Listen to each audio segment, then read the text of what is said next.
जय हिंद दोस्तों, कैसे हैं आप सब लोग। उम्मीद करता हूं अच्छे होंगे, अपनी स्टडी अच्छे से करे होंगे। दोस्तों, आज दिनांक 3 फरवरी 2026 को प्राइम एजुकेशन हब के इस यूट्यूब चैनल पे मैं आपका स्वागत करता हूं। दोस्तों, आज के इंपॉर्टेंट न्यूज़ डिस्कस करने से पहले हम थोड़ी सी बात कर लेते हैं हमारे इस इनिशिएटिव के बारे में। जैसा कि आप सबको पता है, हमने ये इनिशिएटिव शुरू किया था 6 जनवरी 2026 को। हमने इस इनिशिएटिव में प्लान ये किया था कि मंडे टू फ्राइडे जो भी इंपॉर्टेंट न्यूज होगी, जो राजस्थान आरपीएससी द्वारा आयोजित एग्जाम्स के लिए इंपॉर्टेंट होगी, करंट अफेयर्स के पर्सपेक्टिव से, उसको हम डिस्कस करेंगे। इसको डिस्कस इस हिसाब से करेंगे कि जिसमें हमारी कैपेसिटी बिल्डिंग हो और आरपीएससी का जो नया तरीका है क्वेश्चन पूछने का, उस पैटर्न के हिसाब से हम उन क्वेश्चन को आंसर कर सकें। तो इसी कड़ी में आज का ये इंपॉर्टेंट न्यूज डिस्कशन में आपके लिए लेके आया हूँ 3 फरवरी 2026 को। तो चलिए हम इंपॉर्टेंट न्यूज को डिस्कस कर लेते हैं। ठीक है दोस्तों, सबसे पहली जो न्यूज है वो हमारे एक बैडमिंटन में हमारे एक प्लेयर के अचीवमेंट को लेके है।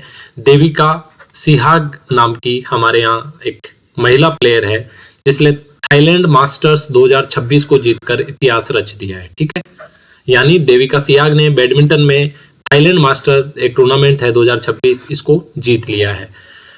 इसे जीतने के साथ ही ये पीवी सिंधु और साइना नेहवाल का जो क्लब है, यानी देविका सिहाग से पहले पीवी सिंधु और साइना नेहवाल इस थाईलैंड मास्टर्स को जीत चुकी है।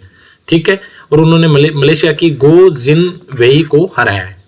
देखिए क्यों इंपॉर्टेंट है। सबसे पहली चीज, हमारी जो एलिट दोनों जो टॉप की खिलाड़ी है पीवी सिंधु और साइना नेहवाल, इससे पहले इस अवार्ड को इन दोनों ने जीता था। अब तीसरी जो महिला खिलाड़ी है वो है देविका सिहाग, जिसने इस अवार्ड को जीता है। अवार्ड का नाम आप याद रखेंगे, थाईलैंड मास्टर 2026। किसको हराया है? मलेशिया की गो जिन वेई को हराया है। ये 3 इंपॉर्टेंट इंफॉर्मेशन आप याद रखेंगे। स्पोर्ट्स वाला हमारे सेक्शन में इसके पूछे जाने की काफी बड़ी संभावना है। ठीक है, उसके बाद हमने थोड़ी सी पहले भी बात करी थी, इंडिया स्टोन मार्ट आयोजित हो रहा है 2026। देखिए, ये राजस्थान स्टोन मार्ट नहीं है, इंडिया स्टोन मार्ट है, जो कि राजस्थान में आयोजित हो रहा है। कब हो रहा है? ये आपका 5 से 8 फरवरी को आयोजित हो रहा है। हमने इसमें ऐड नहीं किया स्लाइड में, आप थोड़ा ऐड कर लेंगे। 5 से 8 फरवरी को कहाँ पे हो रहा है? जेईसीसी सीतापुरा जो हमारा जयपुर में है, वहां पे इसका आयोजन हो रहा है। ये कौन सा आयोजन है? ये इस स्टोन मार्ट का 13वां आयोजन है। ठीक है, थीम क्या है इसकी? Stone for sustainability.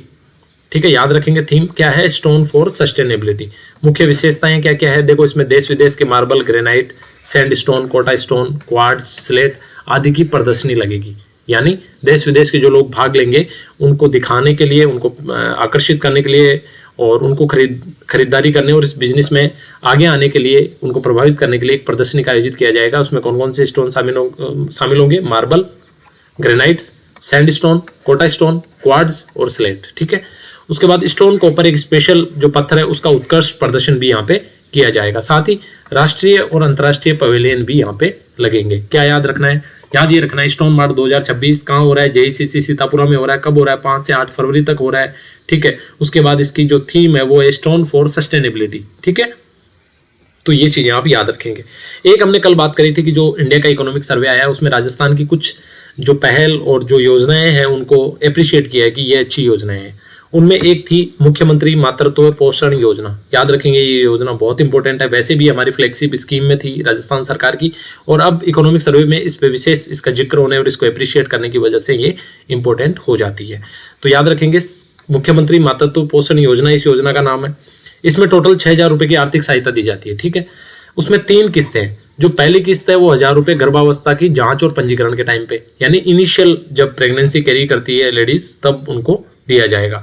उसके बाद 1,000 रुपीज दूसरी जो किस्त है इसकी, वो 2 प्रसव की जांच पूरी होने पे, यानी लगभग 2-2.5 महीने के बाद में ये दी जाएगी।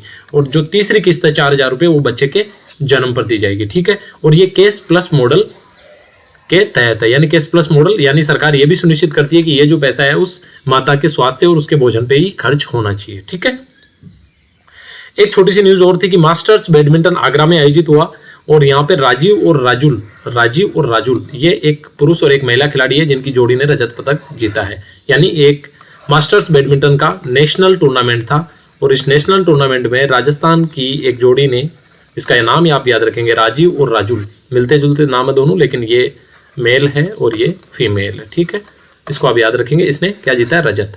तो ये सारी इंपॉर्टेंट न्यूज है, इनको आप अच्छे से देख लेंगे और इनके नोट्स भी आप बना लेंगे, ताकि 1-2 बार आप रिवाइज करेंगे तो आराम से आपकी चीजें इजीली कवर हो जाएगी। ठीक है, उसके बाद एक ये और इंपॉर्टेंट न्यूज है, टील कार्बन। देखो टील कार्बन क्या होता है? ये एक नया पहचाना गया कार्बन है ठीक है, जो वन आधारित आर्द्र भूमियों पे, यानी हमारी जो वनों पर आधारित जो वेटलैंड्स होती है उनमें पाया जाता है। ठीक है, हुआ क्या है इसमें, देखो एक सेंट्रल यूनिवर्सिटी किशनगढ़ जो हमारी राजस्थान की एकमात्र केंद्रीय विश्वविद्यालय, उसकी एक टीम ने रिसर्च कर रही थी पिछले 5 साल से स्टील कार्बन पे, और फाइनली उन्होंने अब इस रिसर्च को कंप्लीट किया है और इसमें कुछ इंपॉर्टेंट बातें कही है। इसमें इन्होंने कहा कि ये जो स्टील कार्बन है ये कार्बन का बहुत बड़ा संग्राहक है, यानी कार्बन कैप्चरिंग में बहुत बड़ा योगदान दे सकता है। साथ ही तापमान को कम करने में, ग्रीन हाउस गैसों के प्रभाव को कम करने में और ओवरऑल जलवायु परिवर्तन से लड़ने में सहायक है। ठीक है, तो इसके बारे में हम पढ़ लेते हैं। एक नया कार्बन है, ये आपने पढ़ लिया। ठीक है, वन आधारित आर्द्र भूमियों में पाया जाता है और बड़ी मात्रा में कार्बन का भंडारण किया जा सकता है। कार्बन का भंडारण करने का मतलब है कि जो हानिकारक उत्सर्जन से जो कार्बन निकलता है, जो कि मानव स्वास्थ्य के लिए और जलवायु दोनों के लिए खतरनाक होता है, इसको भंडारण, इसको कैप्चर इस स्टील कार्बन के द्वारा किया जा सकता है। सबसे पहला काम तो ये ग्रीन हाउस गैस को संतुलित कर सकता है और मिट्टी के रासायनिक गुणों में भी सुधार कर सकता है और तापमान में कमी लाने और जलवायु परिवर्तन को रोकने में एक नेचर बेस्ड सॉल्यूशन ये बन सकता है। तो ये तो हो गई इसकी इंपॉर्टेंस और ये क्या है, किस तरह का। दूसरी बात, इसका आकार और ये दिखता किस तरह का, हल्का आसमानी रंग का। ये भी एग्जाम में पूछा जा सकता है कि हल्के आसमानी रंग का है नया स्टील कार्बन। हमने बात करी central university of Rajasthan Kishangarh की टीम द्वारा ये शोध किया गया था। ये नाम आप दो याद रखेंगे। प्रोफेसर जो शोध को लीड कर रहे थे वो थे लक्ष्मीकांत शर्मा, और प्रथम जो शोधार्थी थे शुभम कुमार और उनकी टीम ने केवला देवी, भरतपुर वाला जो हमारा घाना नेशनल पार्क है ना, वहां पे ये शोध किया गया था। ठीक है, याद रखेंगे। एक और हमारी महिला खिलाड़ी है जो स्क्वाश खेलती है, अनाहत सिंह इनका नाम आप याद रखेंगे, जिन्होंने स्क्वाश ऑन फायर ओपन एक टूर्नामेंट है जो कि वाशिंगटन डीसी यानी यूएसए में आयोजित हुआ। स्क्वाश ऑन फायर ओपन नाम क्या है, अनाहत सिंह, भारतीय महिला स्क्वाश खिलाड़ी, और इन्होंने ब्रॉन्ज जीता है। दोस्तों ये देखो, आपका सबसे जो ऊपर वाली कैटेगरी है वो गोल्ड, उसके बाद सिल्वर और उसके बाद ब्रॉन्ज। ठीक है, ये सबसे निचली कैटेगरी है, लेकिन ये टूर्नामेंट इतना बड़ा वैश्विक लेवल का टूर्नामेंट है और यहाँ पे ब्रॉन्ज जीतना भी अपने आप में एक बहुत बड़ा अचीवमेंट है। कैसे है, सबसे कम उम्र में ये खिताब जीतने वाली भारतीय खिलाड़ी बन गई है अनाहत सिंह, और टॉप 20 रैंक में पहुंचने वाली एशिया की सबसे युवा खिलाड़ी बन गई है। तो आप सोच के देखिए, बहुत बड़ी अपॉर्चुनिटी है और ये सवाल स्पोर्ट्स वाले सेक्शन में पूछा जा सकता है। क्या याद रखेंगे, अनाहत सिंह नाम है, जो कि भारतीय महिला स्क्वाश खिलाड़ी है। यूएसए वाशिंगटन में स्क्वाश ऑन फायर ओपन एक टूर्नामेंट आयोजित हुआ जहां पे इन्होंने ब्रॉन्ज जीता है। सबसे कम उम्र में ये खिताब जीतने वाली भारतीय खिलाड़ी बन गई है और 20 टॉप 20 रैंक में पहुंचने वाली सबसे कम उम्र की एशियाई खिलाड़ी बन गई है। राइट, याद रखेंगे आप। अगली जो न्यूज है उसमें क्या है, एक ग्रैमी अवार्ड आयोजित होता है संगीत पे हर वर्ष अमेरिका में।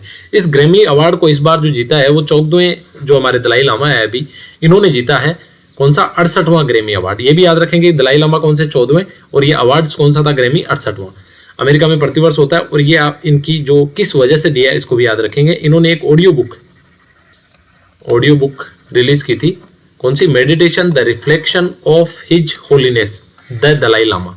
इस ऑडियो बुक के ऊपर ये 68th ग्रैमी जो अवार्ड है ये 14वें जो हमारे दलाई लामा है इनको दिया गया है। ठीक है, अगली न्यूज, लोरा फर्नांडिस, ये एक नाम याद रखेंगे। कोस्टारिका एक छोटा सा कंट्री है, उनकी राष्ट्रपति चुनी गई है। ठीक है, पूछा जा सकता है इस तरह के सवाल, पहले भी पूछे जाने का ट्रेंड था और अभी पूछा जा सकता है कि लोरा फर्नांडिस जो हाल ही में न्यूज में थी किस वजह से थी। तो आप याद रखेंगे कोस्टारिका की राष्ट्रपति चुनी गई है। और ये ऐसा नहीं है, वहां भी अगर आपको मोर देन वन लाइनर अगर क्वेश्चन बनाता है वो लिखेगा ये पहली महिला राष्ट्रपति है, नहीं, ये दूसरी महिला राष्ट्रपति है। यानी लोरा फर्नांडिस से पहले भी एक महिला कोस्टारिका की राष्ट्रपति रह चुकी है। ठीक है, एक छोटा सा अफ्रीकन कंट्री है। ठीक है, उसके बाद एक इंपॉर्टेंट न्यूज है, विश्व का नंबर 1 टेनिस खिलाड़ी है कार्लोस अल्कारेज।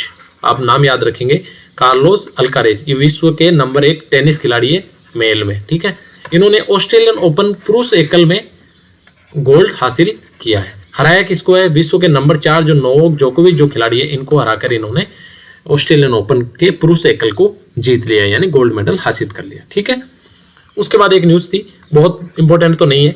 देखिए, सेनाओं की जो प्रमुख की नियुक्ति होती है वो तो एग्जाम में पूछा जा सकता है, लेकिन इस तरह से ईस्टर्न जो हमारी कमांड है एयरफोर्स की, उसके जो चीफ है वो नियुक्त किए गए हैं। फिर भी हम पढ़ लेते हैं। एक एयर मार्शल इंद्रपाल सिंह ग्वालिया जी है, वो हमारी वायुसेना की जो ईस्टर्न कमांड है, उस ईस्टर्न कमांड के air officer commanding in chief का पद इन्होंने संभाला, यानी इनकी नियुक्ति हुई है। कब हुई है नियुक्ति, 1 फरवरी 2026 को। ये डेट इंपॉर्टेंट नहीं है और थोड़ा सा आप जस्ट एक नज़र मार लेंगे तो इनकेस अगर कभी पूछा जा सकता है तो आपको ध्यान रखिएगा। दोस्तों एक होता है सॉफ्ट पावर इंडेक्स, जो कि ग्लोबली वैश्विक रूप से हर साल रिलीज होता है। सॉफ्ट पावर इंडेक्स का, सॉफ्ट पावर का मतलब क्या होता है?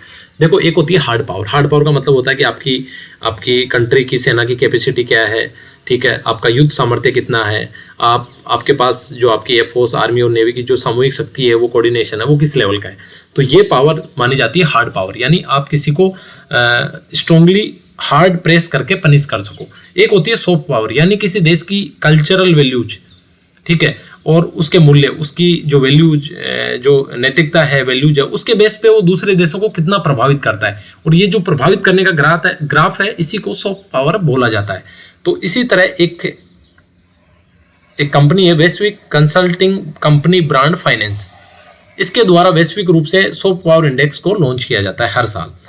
तो अभी इंडिया की 32 रैंक आई है 48 अंकों के साथ में। अंक इंपॉर्टेंट नहीं है, आप रैंक याद रखेंगे कि वैश्विक सॉफ्ट पावर इंडेक्स में इंडिया की रैंक है 32। ये देश की संस्कृति और मूल्यों से प्रभावित होती है। साथ में आप याद रखेंगे कि अमेरिका सर्वोच्च स्थान पर है इसमें, ठीक है। ये थोड़ा सरप्राइजिंग है, वैसे सरप्राइजिंग नहीं भी होना चाहिए, थोड़ी बात करेंगे इस पे। 3 संकेतों पर मापन होता है, यानी पहचान, यानी लोग उस देश को जानते कितना है।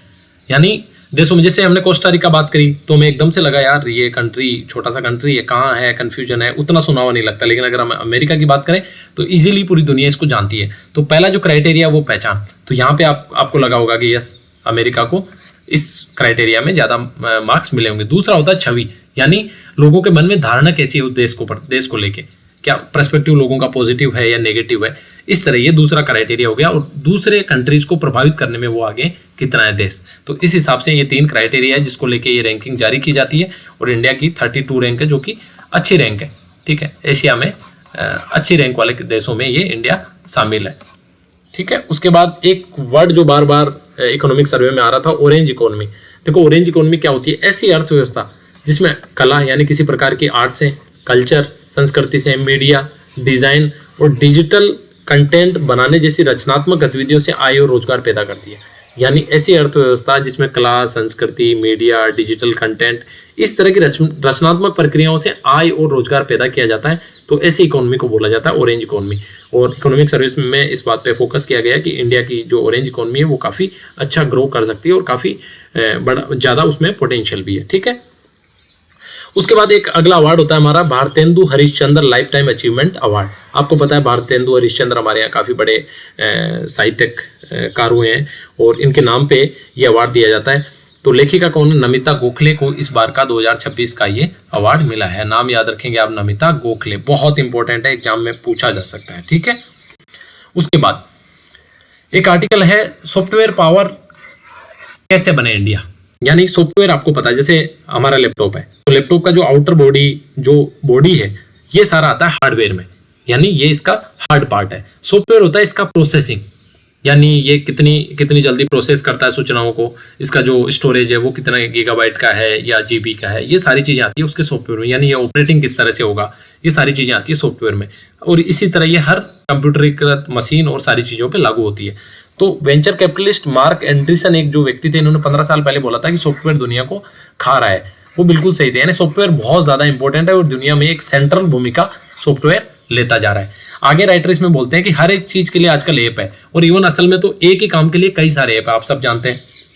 आपको मान लो इंग्लिश सीखना है तो इंग्लिश सीखने के लिए आपको हजारों ऐप मिल जाएंगे, ठीक है। आपको अगर ट्रांसलेशन करना है तो ट्रांसलेशन करने के लिए आपको हजारों ऐप मिल जाएंगे, ठीक है। आपको अगर स्कैन करना है तो स्कैन करने के लिए भी आपको हजारों ऐप बन जाएंगे। आपको कोचिंग करनी है तो कोचिंग करने के लिए भी हजारों ऐप बन जाएंगे, आप सब जानते हैं।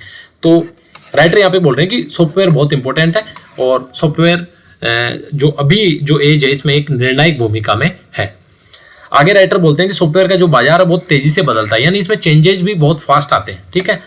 माइक्रोसॉफ्ट और एप्पल पहले ही ऊंचाई पर थे, फिर नीचे आए और कभी भी वापस शीर्ष पे जा सकते हैं। यानी जो सबसे बड़े जो सॉफ्टवेयर वाली जो कंपनी है वो है माइक्रोसॉफ्ट और एप्पल, और दोनों ही ये वोलेटाइल बाजार है, यानी कभी बहुत ऊपर थी, आज नीचे है और कभी भी दोबारा शीर्ष पे जा सकती है। आगे राइटर लिखते हैं कि बाजार में हार्डवेयर अभी भी मायने रखता है, यानी ऐसा नहीं है कि बिना हार्डवेयर के सॉफ्टवेयर कहाँ ऑपरेट करेगा, लेकिन सॉफ्टवेयर ही है जो मेन डिफरेंस पैदा करता है। यानी आप देखेंगे एक मोबाइल, आप आईफोन सीरीज का ही कोई फ़ोन ले लीजिए, सेम तरह के फ़ोन आते हैं, आईफोन 16, का 16, उसके बाद प्रो, उसके बाद मैक्स, या 17 प्रो मैक्स, अल्ट्रा मैक्स, ये सारी चीजें। तो इनमें क्या फर्क है? फर्क है इनके सॉफ्टवेयर का, सब फर्क है इनके स्टोरेज कैपेसिटी का, फर्क है इनकी प्रोसेसिंग का, ये सारी चीजें आप समझ गए होंगे। ठीक है, आगे राइटर बोलते हैं कि भाई अपने जो बड़े प्रतिभाशाली जो वर्ग है हमारा, हम बोलते हैं ना कि हमारे जो यहाँ से आईटी इंजीनियर या सॉफ्टवेयर इंजीनियर जो है यूएसए और बाकी दुनिया में जाके काम करते हैं, तो राइटर बोल रहे हैं कि इनको साथ लेके हमारे जो प्रोफेशनल है जो बाकी दुनिया में काम करें, इनको साथ लेके भारत भी सॉफ्टवेयर का एक पावर हाउस बन सकता है, यानी एक सेंटर पोजीशन पूरी वर्ल्ड में ले सकता है। आगे राइटर बोलते हैं कि अल्फाबेट, माइक्रोसॉफ्ट, इनको सालों से भारतीय मूल के इंजीनियर तो चला रहे हैं। यानी राइटर यहाँ पे बोलते हैं कि भाई तुम ये सोच के देखो कि ये कंपनी उन देशों में है, लेकिन वो देश चला रहे हैं क्या? आपका आंसर होगा नो। कौन चला रहा है? हमारे देश के जो इंजीनियर है, हमारे ही कॉलेजेस से जिन्होंने बीटेक करके जो सॉफ्टवेयर इंजीनियर बने हैं, वही लोग चला रहे हैं इन कंपनीज को और इन सॉफ्टवेयर्स को। ठीक है, और आगे राइटर बोलते हैं कि हमें इसके लिए लिथियम और कोबाल्ट की खदानों की जरूरत नहीं है। यानी हम अभी जैसे बात करते हैं हम कि हमें बैटरी बनानी है, तो हम बोलते हैं भाई बैटरी बनाने के लिए जो जरूरी जो मटेरियल है लिथियम और कोबाल्ट, वो तो हमारे पास है नहीं। लेकिन यहाँ राइटर ये बोलना चाह रहे हैं कि भाई सॉफ्टवेयर पावर, सॉफ्टवेयर हब, यानी सॉफ्टवेयर में सुपर पावर, वर्ल्ड पावर बनने के लिए आपके पास जो मटेरियल चाहिए वो है। जो ट्रेंड आपके आईटी प्रोफेशनल है वही, उन्होंने तो दुनिया को जिन देशों ने माइक्रोसॉफ्ट और ये अपना अल्फाबेट जो विकसित किया है वो सारे इंडियन ही है जो जिनको चला रहे हैं। तो इन इंडियंस को वापस लाके इनकी मदद लेके इंडिया भी सॉफ्टवेयर में सुपर पावर बन सकता है। आगे बोल रहे हैं कि हमारे इंजीनियर ये जो इन बहुराष्ट्रीय कंपनियों के लिए कोड लिख रहे हैं, यानी कोडिंग सॉफ्टवेयर डेवलपिंग का ही एक बेसिक प्रोसेस है। ठीक है, आगे राइटर बोलते हैं कि सवाल जो है वो अपने ब्रांड का है, यानी इंडिया को इस बारे में ध्यान देना चाहिए और अपना एक खुद का सॉफ्टवेयर में एक बड़ा ब्रांड बनाना चाहिए। ठीक है, तो उसके बाद आगे कुछ बातें जो जनरल बातें बोली जाती है, और आप आरएएस मेंस के किसी टेक्नोलॉजी से जुड़े, ठीक है, R&D से जुड़े या फिर किसी साइंटिफिक डेवलपमेंट से जुड़े क्वेश्चन का आंसर में इनको एज ए फोल्डर मटेरियल अच्छे से यूज कर सकते हैं, थोड़ा सा आप कॉन्टेक्स्ट का ध्यान रखते हुए। तो ये जनरल पॉइंट है जो कि अभी तो इस आर्टिकल में सॉफ्टवेयर पावर बनने के बारे में, लेकिन टेक्नोलॉजी अपग्रेडेशन का संबंधित अगर कोई भी क्वेश्चन आता है, आपके सजेशन मांगे जाते हैं, तो आप ये सजेशन दे सकते हो। सबसे पहला सजेशन है कि भाई केवल सेवाओं से आगे बढ़कर उत्पाद आधारित सॉफ्टवेयर से जुड़ी शिक्षा और कौशल देना चाहिए। हमारे इंडिया में एक चीज है, हम ये बोलते हैं कि हमारा सर्विस सेक्टर बहुत बढ़िया है, यानी हम बस ये करेंगे, हम हमारे यहाँ से सॉफ्टवेयर इंजीनियर बनाएंगे और उनको ही बाहर काम करने के लिए भेज देंगे। तो राइटर यहाँ बोलते हैं कि भाई उनको बाहर भेजने से ज्यादा आपको ये सोचना है कि अब आप खुद के प्रोडक्ट बनाओ, यानी आप खुद अपने सॉफ्टवेयर बनाओ और इस सॉफ्टवेयर से जुड़ी हुई, यानी मेकिंग से जुड़ी हुई शिक्षा और जो स्किल है, जो एजुकेशन और रिक्वायर्ड जो स्किल है, वो आप यहाँ पे देने की व्यवस्था करें, इसको बढ़ावा दें। पहला सजेशन। दूसरा, एआई और डीप फेक में ज्यादा निवेश करने की जरूरत है। देखो एआई तो आप सब समझते हैं, बताने की जरूरत नहीं है। डीप फेक क्या है? देखो डीप फेक क्या है, आप यूं समझिए, मान लो ये एक पानी से भरी संरचना है, ठीक है, पानी है इसमें, ठीक है, और इसमें ये आइस का टुकड़ा है, ठीक है, ये आइस का एक बहुत बड़ा टुकड़ा है ना। तो अक्सर जो स्पेशलिस्ट है वो ये बोलते हैं कि हम इंटरनेट का सिर्फ इतना सा हिस्सा यूज कर पा रहे हैं, जो दुनिया बाहर इंटरनेट का यूज कर रही है, हम लोग जो जनरल आदमी इंटरनेट का यूज कर रहे हैं वो इतना सा हिस्सा है, और इसके जो नीचे डार्क वेब है, डीप टेक जो है, डार्क वेब भी बोलते हैं इसको और डीप टेक भी बोलते हैं, इसको तो हम एक्सप्लोर ही नहीं कर पा रहे, यानी ये बहुत बड़ा हिस्सा है इंटरनेट का जो अनयूज्ड है, डीप टेक जिसको बोला जाता है। तो इसमें इन्वेस्टमेंट करके हम और ज़्यादा इस सॉफ्टवेयर एज में हम एक बढ़त पूरी दुनिया से हासिल कर सकते हैं। अगला बोलते हैं कि वैश्विक स्तर पर डिजिटल ढांचा तैयार किया जा सकता है, यानी इंडिया का खुद का अपना स्ट्रक्चर, एक सॉफ्टवेयर स्ट्रक्चर तैयार किया जा सकता है। आगे बोलते हैं कि भाई जो इस तरह के स्टार्टअप और को नीतियां और पूंजी से सहयोग, यानी इनके लिए एक तो अच्छी पॉलिसीज आप बनाओ, दूसरा आपको इनको कैपिटल प्रोवाइड करो, यानी इनको मनी इन्वेस्टमेंट के लिए धन प्रदान करो, ये राइटर सजेशन देते हैं। दूसरा, ओपन सोर्स जो मंच है वहाँ पे वैश्विक स्तरों का नेतृत्व हमें इंडिया को करना चाहिए। काफी फ्यूचरिस्टिक अप्रोच है, लेकिन एज ए सजेशन आप दे सकते हैं किसी भी इस तरह के क्वेश्चन में जो टेक्नोलॉजी ओरिएंटेड हो। साथ ही डेटा की सुरक्षा, भरोसा और नैतिकता पर भी काम करना चाहिए, यानी सिर्फ सॉफ्टवेयर बनाने से काम नहीं चलेगा, हमारा जो डेटा है इसको भी सिक्योर, सुरक्षित, इसको ट्रस्ट और आपको एथिक्स बेस्ड भी आपको बनाना होगा। और लास्ट में वो बोलते हैं कि अपना खुद का ब्रांड होना चाहिए, यानी मेड इन इंडिया सॉफ्टवेयर को प्रमोट किया जाना चाहिए। तो ये थी हमारी आज की डिस्कशन। देखो हमने जिस तरह से वीडियो में पहले बात करी थी कि हमारा जो मेन पर्पज है वो ये है कि जो भी क्वेश्चन आरपीएससी इस बदलते पैटर्न में अपने स्टैंडर्ड को अप करके पूछ रही है, आपकी क्षमता इतनी अधिक हो कि आप उस क्वेश्चन को आराम से टैकल कर सकें। देखो यहाँ क्षमता से मतलब क्या, क्षमता से मतलब है जब तक आपकी अंडरस्टैंडिंग डीप नहीं होगी तब तक आप अप्लाइड क्वेश्चन का आंसर करने की कंडीशन में नहीं आएंगे। ठीक है, अब आपका सवाल होगा कि सर समता निर्माण कैसे होगा। ठीक है, समता निर्माण होगा आपको डेप्थ के साथ स्टडी करने से। ठीक है, डेप्थ के साथ स्टडी क्यों, जब देखिए हमने ये आर्टिकल डिस्कस किया, मान लो फॉर एग्जांपल ये आर्टिकल आपके लिए डायरेक्टली उस तरह से काम ना आए, लेकिन इस आर्टिकल से आपने क्या क्या सीखा, आपने सबसे पहली चीज ये सीखी कि हार्डवेयर से ज्यादा इंपॉर्टेंट क्या है, सॉफ्टवेयर है। दूसरी बात आपने ये सीखी कि किस तरह दुनिया जो ब्रांड बना रखी है, माइक्रोसॉफ्ट जो इतना बड़ा ब्रांड है, इसको बनाने वाले कौन है, हमारे खुद के आईटी प्रोफेशनल है। ठीक है, वो आपने वो चीज़ सीखी। तीसरा ये कि अपना खुद का ब्रांड बनाना कितना जरूरी है। तो इस तरह से क्या है कि आपकी कैपेसिटी बिल्डिंग होगी, तभी आपका जो सोचने का जो नजरिया और जो होराइजन है वो विस्तृत होगा, तभी आप सही मायने में आज का जो कॉम्पिटिटिव युग है उसमें सस्टेन कर पाएंगे और अपनी सफलता सुनिश्चित कर पाएंगे। ठीक है दोस्तों, तो ये थी हमारी आज की डिस्कशन। उम्मीद करता हूँ आपको डिस्कशन पसंद आई होगी और आप अच्छे से स्टडी करते रहिए। Thank you so much. जय हिंद।